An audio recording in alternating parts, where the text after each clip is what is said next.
If you don't know, my name is Club Soda Kenny. You know what that is? That's my gold record from the day the laughter died, given to me by the undisputed heavyweight comedy king, Mr. Andrew Dice Clay. Andrew, what you are doing and what you have done, it's just so big on another level that I don't think somebody who's watching this right now cannot even experience just what you went through mentally. I want to ask you advice to like the young celebrities of today, like whether it's a Taylor Swift or something like Britney Spears, and the way the media, the lack of privacy and how the media can turn on you. What would you give somebody like them or who's up and coming now? What kind of advice would you give them? You sort of have to really know who you are as a human being.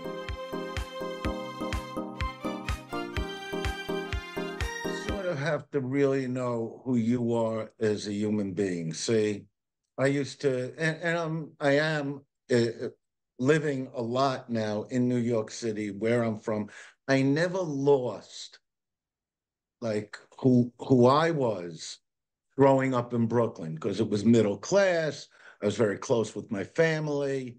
You know, it's that kind of place, and you know that too.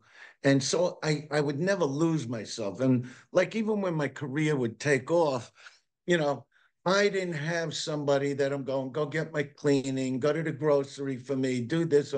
I would do it when I wasn't on the road, you know, because I wanted to feel human, because you got so many people chanting your name, you could start losing who you are, losing your own soul.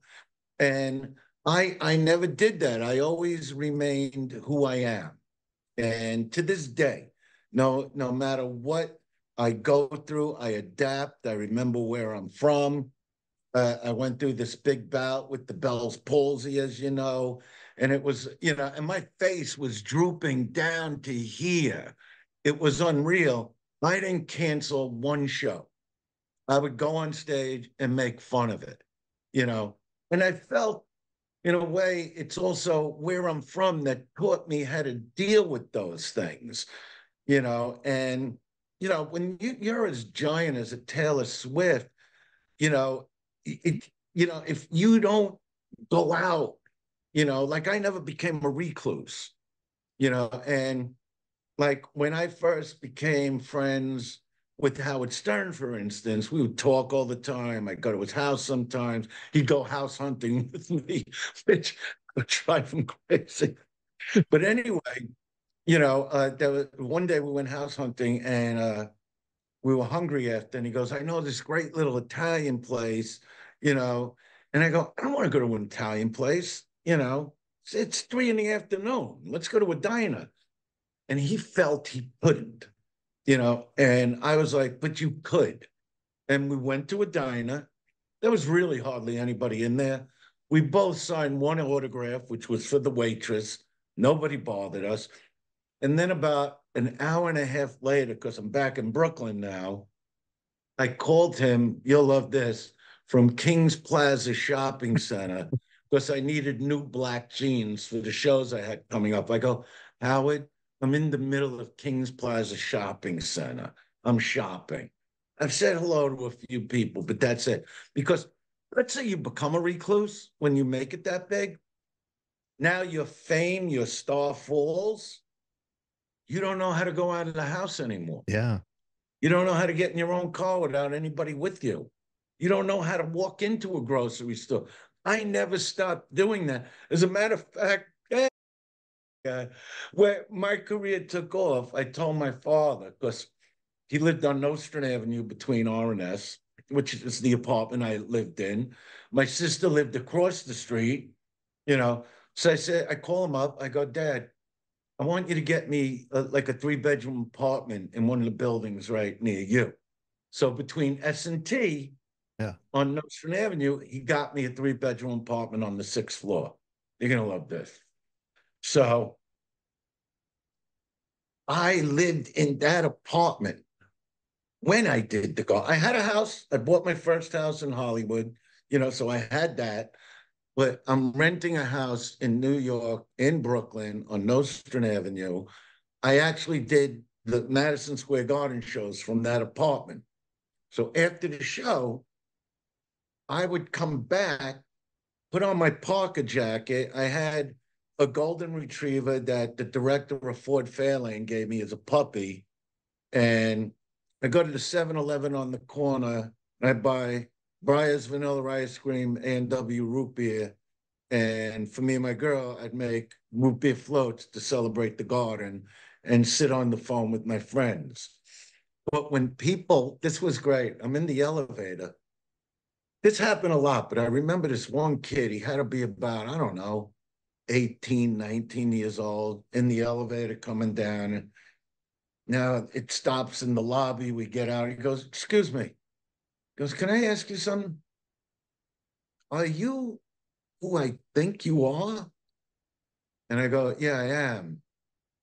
He goes, "Because if you're who, if you're that guy, like, why are you here in this building?" And I go, "You got to keep it real.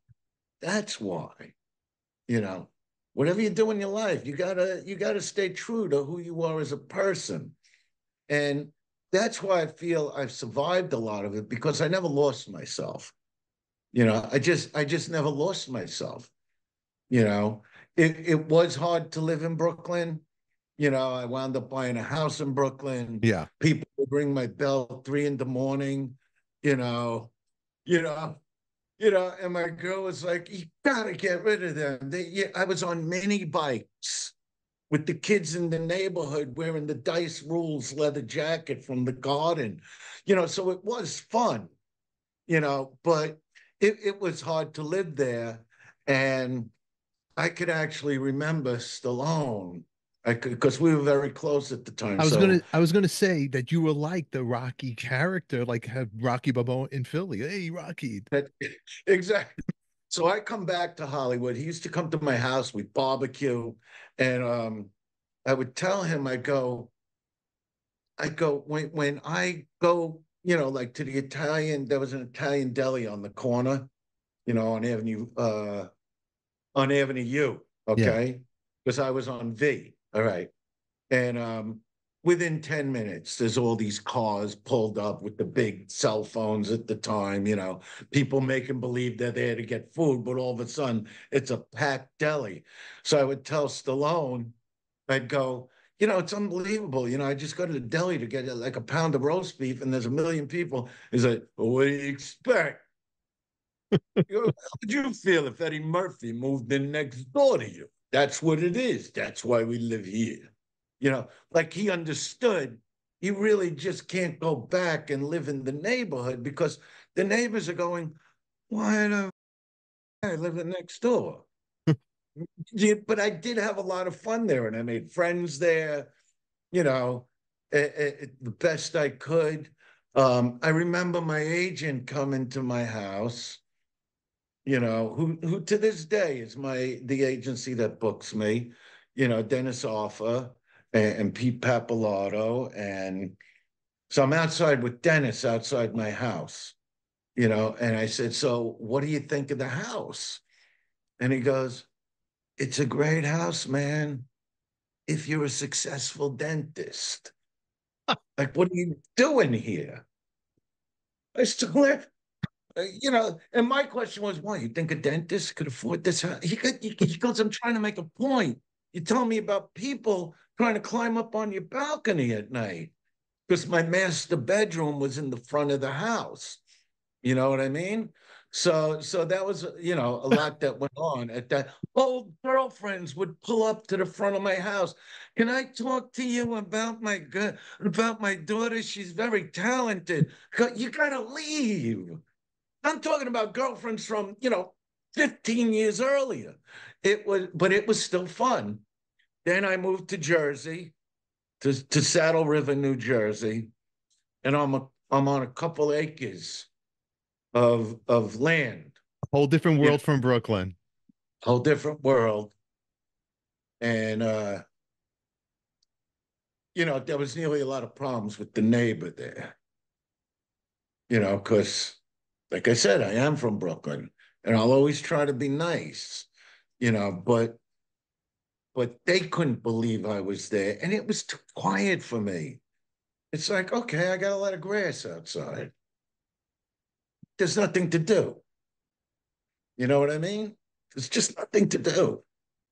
So I had to get out of there, but I met Happy Face there because I used to go to Gold's Gym like in Paramus, and that's where I met Happy Face and also hired Happy Face as my other security person with Club Soda Kenny. Because Club Soda is really, you know, he's a Yeah. force. Yeah. You know, he's like 6'6", you know. Happy Face is like a 10th degree black belt, you know, but he's only about, I don't know, 5'10". He's lean, but you know, he's a killer, you know. And one day in the gym, I said to Happy Face, I go, okay, let's make believe I'm a fan. And the two owners of the gym were standing there, big guys. I go, I'm going to get past these big guys. I want to meet Dice. And you got to stop me without hurting me.